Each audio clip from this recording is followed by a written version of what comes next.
Hindi na raw nirerespeto ng mga gobyerno sa iba't ibang bansa dahil wala na raw integridad ang ating pasaporte. Reforms in the power and banking industries form part of Congress's special session. 3 bills on the power sector. Siya ay isa sa mga veterano at itinuturing na haligi sa larangan ng pagbabalita. Ang kanyang mahabang eksperyensya sa kanyang karera at iniingatang pangalan at reputasyon sa broadcasting ang nagpapatunay ng kanyang kakayahan at kahusayan sa pagganap ng kanyang tungkulin. Ito mga lods ang magiging topic ko ngayon. Kung gusto nyo ng ganitong klaseng content, mangyaring pindutin lamang ang subscribe button, at i-click na rin ang notification bell, para lagi kayong updated sa mga susunod kong videos.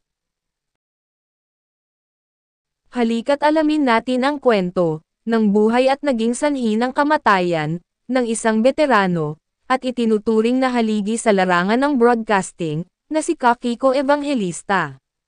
Pero bago ang lahat, ay isang maikling intro muna tayo.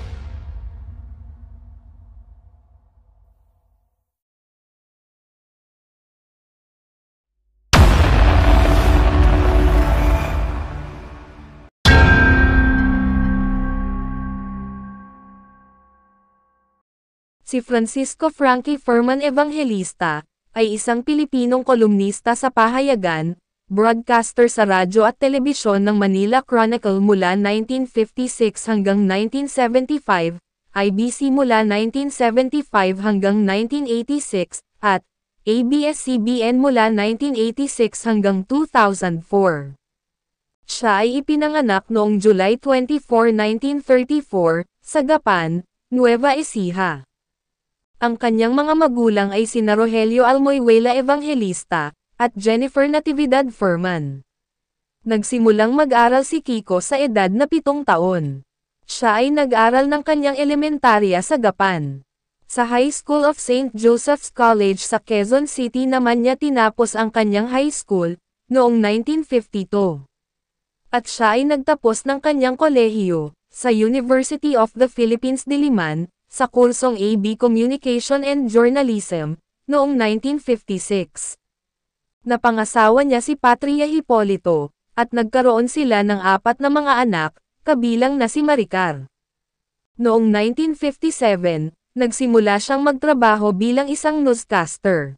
Siya ay kilala sa kanyang karera sa radyo, at ang kanyang live coverage ng mga espesyal na kaganapan, ay talaga namang hinahangaan, dahil sa kanyang kakayahang dalhin ang istorya sa publiko ng maayos at naiintindihan. Siya rin ang naging boses, na naghihikayat sa mga tiwali, at mga nagkakamaling opisyal ng gobyerno, upang maglingkod ng maayos at tapat sa taong bayan, sa kanyang programa sa telebisyon na, Hoy Gising, isang segment ng Radyo Patrol. Ang karera ni Evangelista, na kilala rin bilang Kiko, ay naging bahagi na ng ABS-CBN sa buong 50 taong kasaysayan ng network.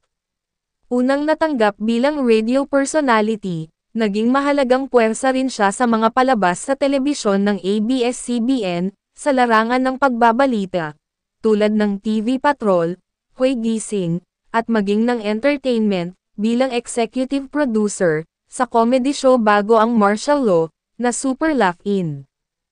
Huling napanood si Mr. Evangelista, sa kanyang mga ANC shows na Dateline Philippines, at ANC News 3 PM, at huling narinig sa kanyang DZMM talk show na, Hoy Gising. Lumabas siya sa mga dokumentaryo ng ABS-CBN 50th Anniversary, Sa Mata ng Balita, at 50 Taong Ligawan. Naging bahagi rin si Kiko Evangelista, ng pelikulang Father and Son noong 1995 na pinagbibidahan ni Dolphy. Pumanaw si Evangelista sa edad na 69 noong February 18, 2004 dahil sa hindi pa nabubunyag na karamdaman sa De Los Santos Medical Center. Sa isang pahayag, sinabi ni ABS-CBN Vice Chairman Jake Almeda Lopez tungkol sa pagkamatay ni Mr. Evangelista, nalulungkot ang buong pamilya ng ABS-CBN sa balita tungkol sa kaibigan nating si Frankie. In a very true sense, isa siya sa mga nicest fellows na nakilala ko dito sa ABS-CBN. Magkasama na kami simula pa noon, at bago ang martial law, at isa siya sa pinaka-profesional sa aming mga broadcaster. Kasama ng ABS-CBN ang kanyang pamilya sa oras na ito ng pagdadalamati. Ang karera ni Kiko Evangelista sa larangan ng broadcasting, ay maituturing na isa sa mga naging haligi na ng kasaysayan at tatak sa pamamahayag.